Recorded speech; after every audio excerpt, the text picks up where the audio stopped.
কি দেখে অনেক বেশি লোভ লাগছে না? হ্যাঁ, অনেক লোভনীয় এবং মজাদার একটি ফুচকা। এটা হলো নীলক্ষেতে।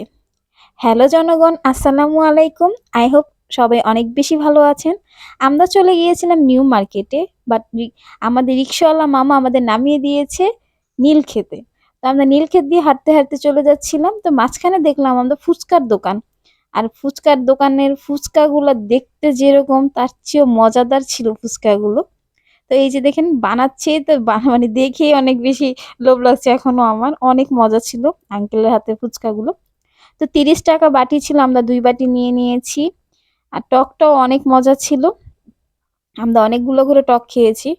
তো এই ফুচকার দোকানটা হলো নীলক্ষেত মোবারক তেহারি হাউজের সামনে। সকাল থেকে রাত পর্যন্ত আঙ্কেল থাকে। তো আমি সুন্দর মতো একটু ভিডিও করে নিলাম, কারণ এমন মজাদার ফুচকা তো আর মিস করা যায় না। তো ফুচকা খেয়ে আমরা হেঁটে হেঁটে চলে গেলাম নিউ মার্কেটে। তো নিউ মার্কেটের বাহিরে এই যে টু পিস গুলা বিক্রি করতেছিল, এগুলোর সাথে অন্যও ছিল। তো আমরা এগুলো দেখতেছিলাম, 200 টাকা পার পিস ছিল। তারপর আমরা এখানে চলে এলাম একটু ওয়ান পিস নেওয়ার জন্য, এটা নিয়েছি 600 টাকা দিয়ে। তারপর এখানে আমরা আরেকটা টু পিস নিয়ে নিয়েছি, এটার প্রাইস ছিল 1100 টাকার। এটা অনেকগুলো কালার ছিল, বাট আমাদের সাদাটাই ভালো লেগেছে, আমরা সাদাটাই নিয়েছিলাম। আর এই দোকানের কালেকশন গুলো অনেক বেশি সুন্দর ছিল, টু পিস ওয়ান পিস গুলো অনেক সুন্দর ছিল। তারপর আমরা চলে গিয়েছিলাম বোরখার দোকানে। এখান থেকেও আমরা 2টা বোরখা নিয়ে নিয়েছিলাম। আর ভাইয়াদের একটা ফেসবুক পেজও আছে, ভাইয়াদের দোকানের নামটা হলো নিকাব ঘর, এক নামেই চিনে। ওইখানে সব অনলাইন প্রোডাক্টগুলো বিক্রি করা হয়। তো এখানে বোরখাগুলো অনেক বেশি সুন্দর ছিল আর কাপড়গুলো অনেক ভালো ছিল। আমরা এখান থেকে একটা হিজাবও নিয়েছি, হিজাবটা মানে অসাধারণ, প্রাইস অনুযায়ী অনেক বেশি ভালো ছিল। তো এই যে আমরা এই বোরখাগুলো নিয়েছিলাম, এই বোরখাগুলো পার পিস ছিল 850 টাকা করে। তো আমরা এখান থেকে 2টা নিয়েছি, 2টা কালারের।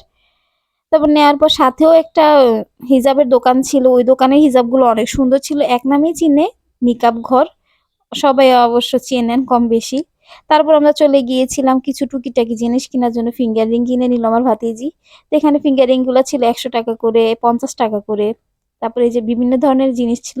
তো কেনার পর আমরা বাসার উদ্দেশ্যে রওনা দিয়ে দিলাম। আর এইখানের এই রাস্তাগুলো দিয়ে রিক্সা দিয়ে যেতে না আমার অনেক বেশি ভালো লাগে। আমি আমার বান্ধবীর সাথে মাঝে মধ্যেই যাই, ভালো লাগে। তারপরে আমরা দুপুরের খাবার-দাবার খাচ্ছি। এখন প্রায় সন্ধ্যা হয়ে গিয়েছে। সন্ধ্যা বলতে মাগরিবের আজান দিয়ে দিয়েছে। তো খাবার-দাবার খেয়ে আমি আমার বাসায় চলে এসেছি। এসে রেস্ট করছি। রেস্ট করার পর রাত্রে ১টা বাজে মন চাচ্ছে ঝালমুড়ি খাওয়ার জন্য। কারণ আমার ভাই বসে, বসে খাচ্ছিল। তো ওরটা দেখে আমার লোভ লাগলো। বাট বাসায় মুড়ি ছিল না। তো ১টা বাজে ওরে নিচ থেকে যেয়ে মুড়ি নিয়ে আসতে বললাম, ও মুড়ি নিয়ে আসছে। এখন প্রায় ১:৩০টার মতো বাজে। ও ঝালমুড়ি বানাচ্ছে, ওর হাতের ঝালমুড়িটা অসাধারণ। তো অনেক রাত্রে অনেক কিছু খেতে না অনেক বেশি ভালো লাগে, তাই আপনাদের সাথেও শেয়ার করলাম। তো আমাদের বুনিটা সম্পূর্ণরূপে তৈরি হয়ে গিয়েছে, আপনারাও খাওয়া দাওয়া করুন। Anyway that it is for this blog, good bye.